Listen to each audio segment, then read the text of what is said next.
For days, Mama Alaye's hand remained stuck to Olamide's dreadlock. She couldn't move it, no matter how much she tried. The pain and discomfort began to overwhelm her. She cried endlessly every day, pleading with Baba Alaye to find a solution.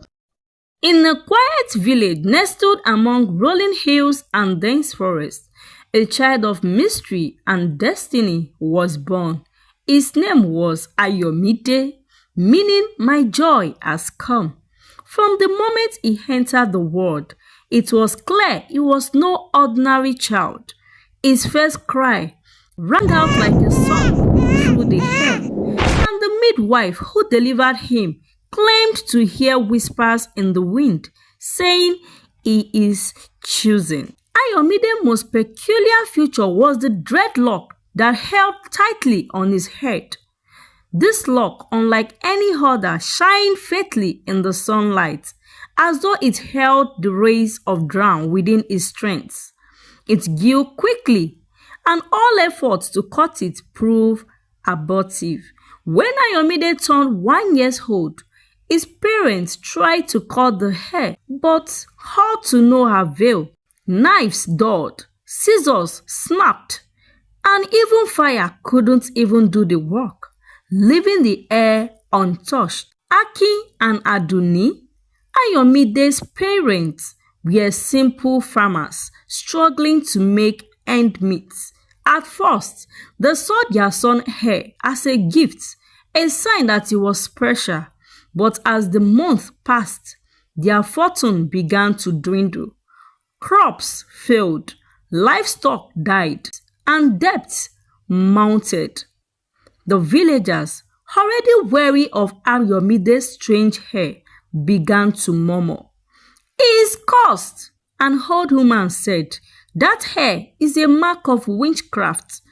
Others nodded in agreement. Have you seen how their fortunes are dried up since his birth? Overwhelmed by poverty and society opinions, Aki and Aduni began to believe the whispers. Maybe they were saying the truth, they thought to themselves. They consulted pastors, herbalists, and diviners, but none could explain the boy's uncuttable hair. Some pastors declared it the work of evil, while others call it a sign of forgotten ancestral debts. One diviner warned them in hushed tones, "This child is not of this world. He carries a destiny beyond your understanding. If you reject him, you may lose more than you know." But desperation blinded them, believing Ayomide was the source of their misfortune, because since the day they gave birth to him, they had been struggling from hand to mouth. They resolved to rid themselves of what they now called the curse. One fateful night, they laced Ayomide's dinner with sleeping herbs. When he drifted into a sleep, Akin carried him through the dense forest to a distant riverbank. The moonlight shined on the water as they left him there, surrounded by the haunting sound of the night. When Ayomide woke up, the sun was high, casting golden light on the rippling water. Confused, he called out, "Mommy, Mommy, Daddy, Daddy." His cries echoed through the forest, but no one answered. Fear gripped his heart, and tears streamed down his face. He was alone, and he don't know where he was. Unknown to him, he was being watched. Deep in the forest, a hunter named Baba Alaye, known for his keen sense and kind heart, had heard the boy cries. Following the sound, he found Ayomide sitting by the river bank, his face drenched with tears. "Who are you, little one?" Baba Alaye asked gently. "And what are you doing here all alone? Where is your parent?" Ayomide, with tears in his voice, "I don't know. I was with my mommy and daddy. But now I'm here. I'm I don't know how I got here. The hunter was struck by the boy's strange hair. His heart ached more for the child's plight. He decided to take Ayomide home to his wife, Mama Alaye. At their humble hearts, Baba Alaye and Mama Alaye welcomed Ayomide with open arms. They treated him with love and care. Baba Alaye taught him how to set traps and navigate the forest, while Mama Alaye shared stories of kindness with him. However, strange things began to happen. Whenever Ayomide was happy, the hunter traps overflowed with game, and their barren field turned lush.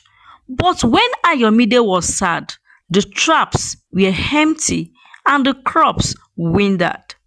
Unknown to anyone, Ayomide's emotions were tied to his hair, which carried a divine energy bestowed upon him at birth. Years later, Mama Alaye grew frustrated. Their good fortune seemed fleeting, and she began to blame Ayomide, especially when Baba Alaye was away. She piled chores on him, yelled at him for the slightest mistake, and grew cold towards him. Ayomide, though hot, remained silent and obedient. "You lazy boy, come and pack all these plates and wash it.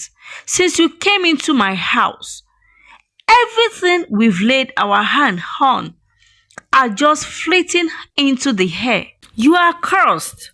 I don't know where my husband gets you from. Go back to wherever you are coming from." She maltreated him, make him do all the house chores. One day, Baba Alaye returned home unexpectedly and discovered Mama Alaye was berating Ayomide. Furious, he comforted her, but she insisted, saying the boy was cursed. "Please take him away. I don't want him in my house. Since he arrived here, things has not remained the same with us. Take him back to where you get him from, if you want peace to be in this house." On the other hand, Baba Alaye loved Ayomide. He didn't see him as a cursed child. Instead, he saw him as a blessing, which he knew would come out one day in his life. Out of desperation, Mama Alaye visited a diviner who told her the source of their misfortune was Ayomide's hair. "Cut it," the diviner said, "and your troubles will end." Determined, Mama Alaye waited until Baba Alaye was away. She sat Ayomide down on a wooden stool and brought out a large pair of scissors. "Stay still," she ordered. But as soon as she touched the hair, her hands froze in place, stuck as though bound by invisible chains. No matter how hard she tried, she couldn't pull her hand away. When Baba Alaye returned, he found Mama Alaye sobbing, her hands still stuck to Ayomide's hair. Alarmed, he asked, "What is happening here?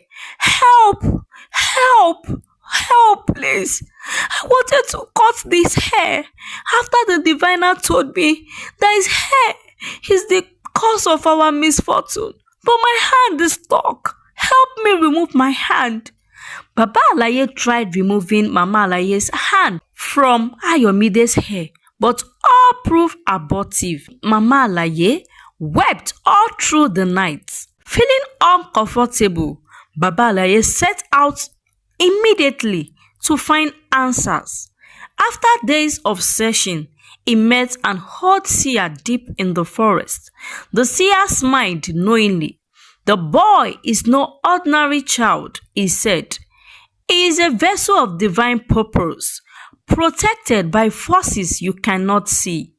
His hair is his strength, his identity, and his connection to his destiny. Your wife's hand is stuck because she had wronged him.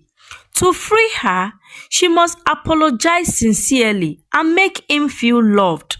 Only then will her actions be forgiven, and she will also ensure she cooked him his favorite meal. Baba Alaye rushed home immediately after hearing the seer's words. As he stepped into the house, Mama Alaye, her hands still stuck on Ayomide's hair, was sobbing, "Please, how far? Please help me. Help me, I'm tired. I couldn't sleep. Help!" Baba Alaye ended up telling Mama Alaye how he had gone and the seer's words. Immediately, Mama Alaye humbled her eyes, tears streaming down her face. "I'm sorry. I'm sorry. I'm sorry, Ayomide. I have wronged you in ways you did not deserve. Please forgive me. I'm sorry, please. I'm sorry, oh. I'm sorry, oh." Ayomide looked at her, his eyes filled with compassion. "I forgive you, Mama," he said softly. With the help of Baba Alaye, Mama Alaye prepared Ayomide's favorite meal. Immediately, Ayomide took a bite from the food. Her hands were miraculously released. Overwhelmed with relief, she embraced Ayomide and vowed to treat him with the love he deserved. From the day forward, the family thrived. Baba Alaye traps were always full. Their field yield bountiful harvests, and joy filled their home. The villagers, hearing of the miracle, begin to see Ayomide as a blessing rather than a curse. Hi fam, you watching to this point means you find this video interesting. Please kindly give me a thumbs up and also subscribe if you haven't.